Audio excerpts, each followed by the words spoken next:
नमस्कार, खबरों की खबर में आपका स्वागत है। अगर हम डूबे तो तुमको भी ले डूबेंगे सनम, ये ऐलान रिया चक्रवर्ती ने तो पहले ही कर रखा था।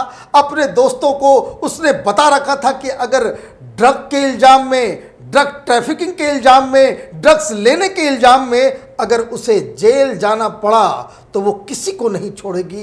एक एक के नाम वो एनसीबी को बता देगी, क्योंकि वो अकेली फिर इसमें जेल नहीं जाएगी।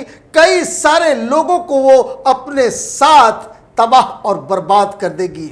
और यही आज रिया चक्रवर्ती ने नारकोटिक्स डिपार्टमेंट की पूछताछ में इसका खुलासा कर दिया है। 25 नाम उसने बताए हैं। बॉलीवुड के वो टॉप फिल्मी सितारे, बड़े बड़े एक्टर्स, बड़े बड़े एक्ट्रेसेस और बड़े बड़े फिल्म डायरेक्टर और प्रोड्यूसर्स के नाम उसने लिए हैं। और ये कहा है कि ये वो लोग हैं जो अपनी पार्टियों में ड्रग्स चलाते हैं, ये ड्रग्स लेते हैं। फिल्म के सेट्स के ऊपर भी ड्रग्स खुलेआम इस्तेमाल किया जाता है। ये 25 नाम कौन हैं और एनसीबी को रिया चक्रवर्ती ने आखिर ये नाम बताए ही क्यों हैं, इसके बारे में बहुत सारी डिटेल्स है। पूछताछ के दौरान आज रिया चक्रवर्ती फूट फूट कर रोई भी है, वो टूट गई है और इसलिए उसने ये बहुत सारा जुल्म जो है उन्होंने कबूल कर लिया है। इसकी डिटेल मैं आपको आगे दूंगा। लेकिन इससे भी बड़ी खबर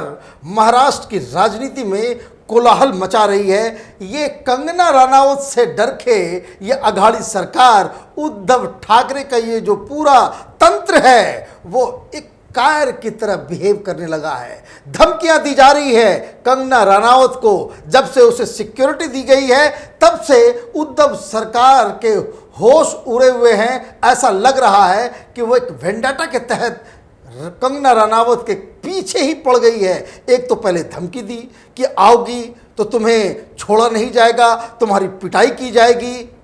फिर संजय राउत ने उसे गालियां देनी शुरू कर दी। लेकिन जब इससे भी बात नहीं बनी, ये लोग इतने डर गए हैं कि उन्होंने बीएमसी के लोगों के जरिए धमकी दिलाना शुरू कर दिया कि तुम्हारे घर को उड़ा दिया जाएगा, उस पर बुलडोजर चला दिया जाएगा, तुम्हारे ऑफिस को तोड़ दिया जाएगा।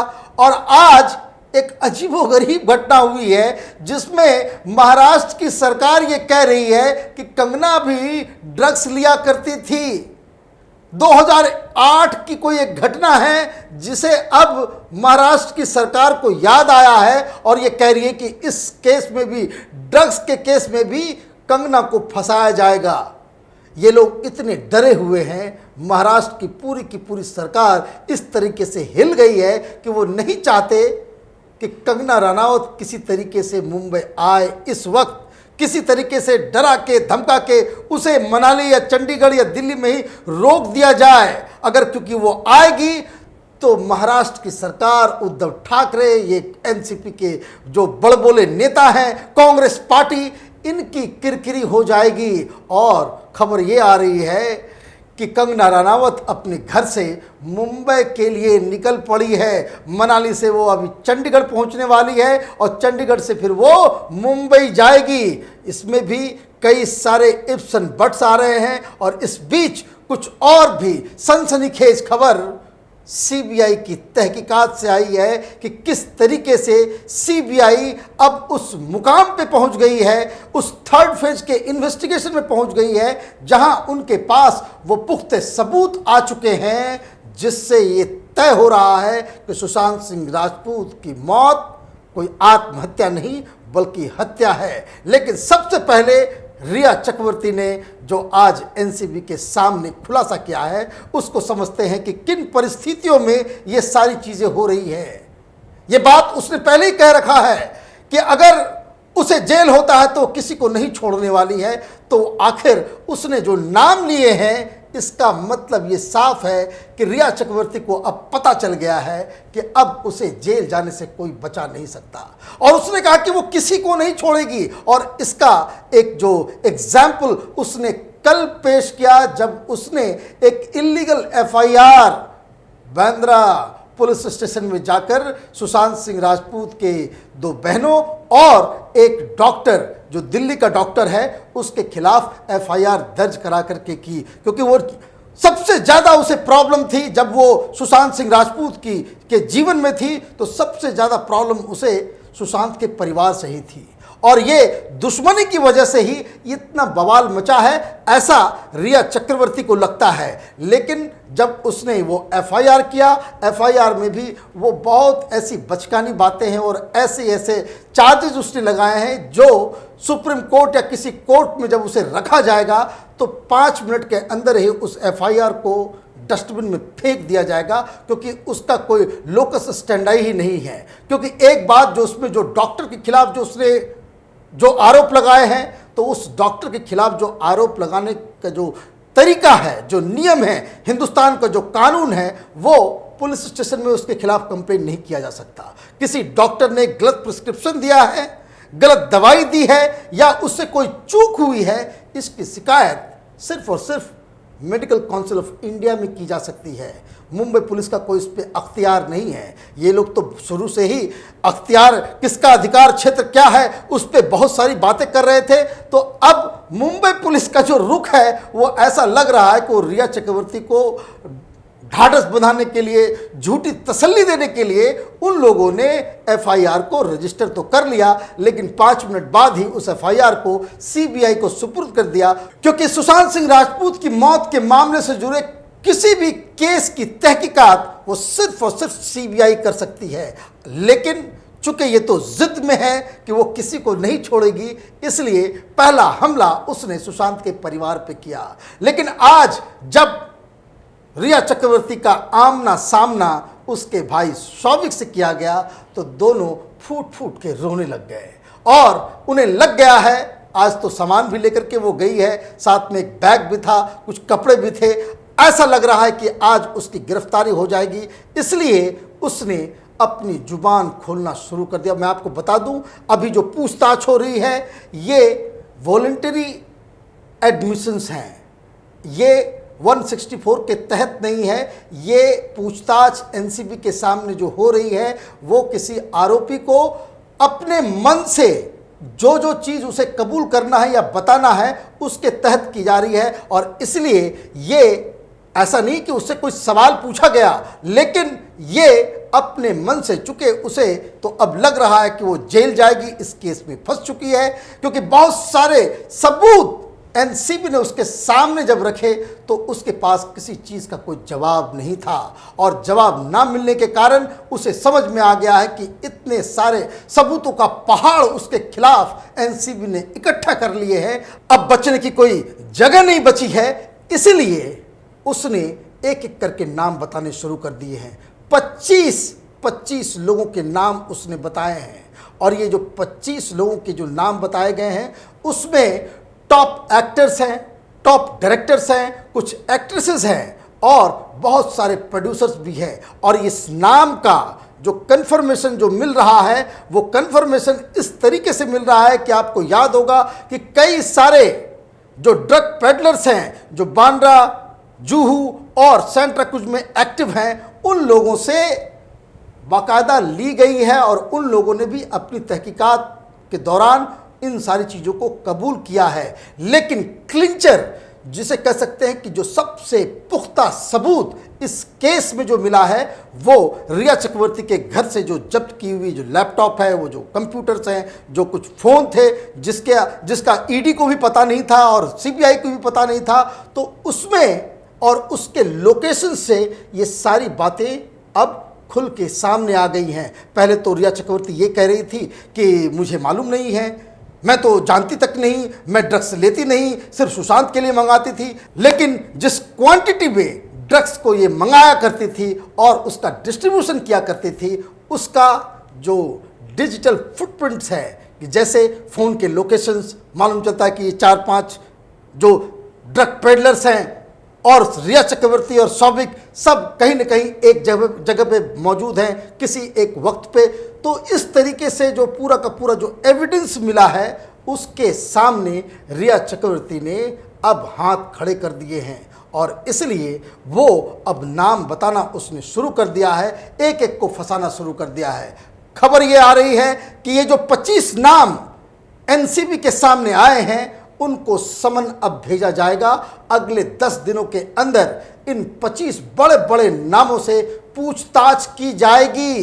कहने का मतलब यह है कि ये कहानी बॉलीवुड में जो गंदगी फैली हुई थी, पहले दिन से, सुशांत की मौत के अगले दिन से इस बात को कैपिटल टीवी बताता आ रहा था कि बॉलीवुड वहाँ एक अजीबोगरीब किस्म का माफिया ऑपरेट कर रहा है, जिसमें हवाला ट्रांजैक्शन करने वाले लोग हैं, इसमें ड्रग माफिया है, प्रोस्टिट्यूशन का रैकेट चल रहा है। ये सब धीरे धीरे दुनिया के सामने खुलता चला जा रहा है। लेकिन इसमें सबसे ज्यादा किरकिरी हो रही है महाराष्ट्र की सरकार और मुंबई पुलिस की, क्योंकि ये सारी चीजें उनके नाक के नीचे हो रही हैं। लोग तो पूछेंगे कि क्यों अब तक सरकार वहां पर सोई हुई थी? क्या मुंबई पुलिस इस ड्रग रैकेट के साथ मिली हुई थी? क्योंकि उनके बगैर, उनकी जानकारी के बगैर और उनके प्रोटेक्शन के बगैर इस तरह का रैकेट दुनिया के किसी भी शहर में नहीं चल सकता। अगर पुलिस ये ठान ले कि उसके शहर के अंदर कोई ड्रग माफिया ऑपरेट नहीं करेगा तो वो ऑपरेट नहीं कर सकता। अगर वो ऑपरेट हो रहा है, प्रोस्टिट्यूशन रैकेट चल रहा है, तो इसका मतलब साफ है कि कहीं ना कहीं पुलिस की मिली भगत इसमें होती है। और ये जो किरकिरी हुई है उसके बचने के लिए, लोगों के ध्यान को भटकाने के लिए ये शिवसेना एक अधम दर्जे की राजनीति करने लग गई है। ये राजनीति का ये जो पतन हो रहा है महाराष्ट्र के अंदर, और उसको लीड कर रहे हैं उद्धव ठाकरे। क्योंकि जहां एक और उनको ये कहना था कि जो ड्रग्स जो बॉलीवुड के अंदर है, ये जो माफिया ऑपरेट कर रहा है, इसके खिलाफ हम कार्रवाई करेंगे, उसके बजाय सरकार पूरी तरीके से इन आरोपियों, ये ड्रग पैडलर से, ड्रग माफिया, बॉलीवुड गैंग के साथ खड़ी नजर आ रही थी। और अब जब इनका भी चेहरा बेनकाब हो गया है लोगों के सामने, तो इन्होंने कंगना रनावत को एक मोहरा बना करके लोगों के ध्यान को डाइवर्ट करने की ये कोशिश कर रहे हैं। अब ये कोशिश कितनी सफल होगी वो तो मैं जानता नहीं, लेकिन एक बात जरूर है, कंगना रनावत एक वीरांगना है, एक बहादुर लड़की है, जिसने अकेले ही ये कांग्रेस पार्टी, ये एनसीपी और ये शिवसेना को उसको दांत खट्टे कर दी है। और इन लोगों को अच्छी तरह से पता है कि कंगना रनावत ने अगर मुंबई पे कदम रख दिए तो इनकी जग हंसाई हो जाएगी, लोग हंसेंगे इनके ऊपर। ये जो दंभ भर रहे थे, ये जो गालियां दे रहे थे, ये ड्रग की धमकी दे रहे थे, ये घर को पे बुलडोजर चलाने की जो धमकी दे रहे थे, ये सब धरे के धरे रह जाएंगे और ये एक हंसी के पात्र बन जाएंगे। और इसलिए वो नहीं चाहते कि कंगना रनावत मुंबई पहुंचे, इसलिए उसे रोकने की पूरी कोशिश की जा रही थी। लेकिन आज इसमें एक बड़ा डेवलपमेंट हुआ। डेवलपमेंट ये हुआ कि असेंबली के अंदर कांग्रेस के एक विधायक ने, उसने ये कह दिया कि 2008 की एक कोई घटना है जिसमें कंगना रनावत के ऊपर ये आरोप लगे थे कि वो ड्रग्स लिया करती थी। 2008 की घटना है।